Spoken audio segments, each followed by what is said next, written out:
Delta விவசாயிகளுடைய அவங்களுடைய கோரிக்கை ஏற்று செப்டம்பர் 1ஆம் தேதி, அதாவது ஒரு மாதத்திற்கு முன்பாகவே இந்த நெல் கொள்முதல் நிலையங்களை நம்முடைய முதலமைச்சர் அவர்கள் திறக்க உத்தரவிட்டிருக்கிறாங்க. போதுமான இடவசதி இல்லாததால் விவசாயிகள் கொண்டுவரக்கூடிய நெல் மூட்டைகள் வெளியில் அடுக்கி வைக்கப்படுவதாகவும் மழையின் போது நனைந்து அவை பாதிக்கப்படுவதாகவும் விவசாயிகள் குற்றம் சாட்டியுள்ளனர். விவசாயிகளுக்கும் வேளாண் பெருங்குடி மக்களுக்கும் என்றைக்கும் துணை நிற்கின்ற அரசாக நம்முடைய முதலமைச்சர் அவர்களும் அரசும் தொடர்ந்து செயல்பட்டுக் கொண்டிருக்கிறது.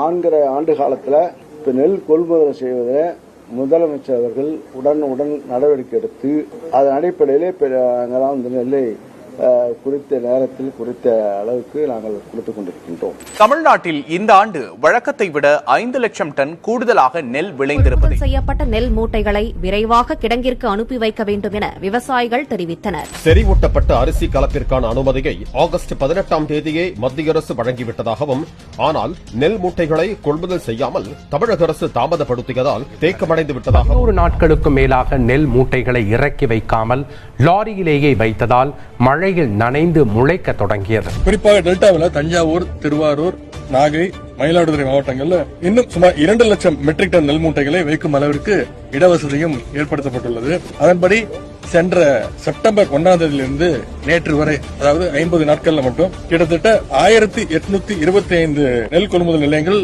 திறக்கப்பட்டுள்ளன.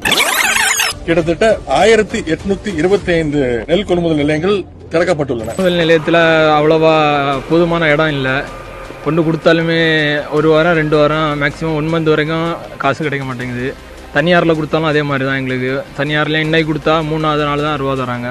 நெல் கொள்முதல் நிலையமே விவசாயிகள் போய் போராடி நேரடியாக கலெக்டரை போய் போராடி தான் அந்த நெல் கொள்முதல் நிலையங்களே வாங்க வேண்டியிருக்கு. அப்படியே வாங்கினாலும் சரியான ஆள் பற்றாக்குறை, சாக்கு டிமாண்டு.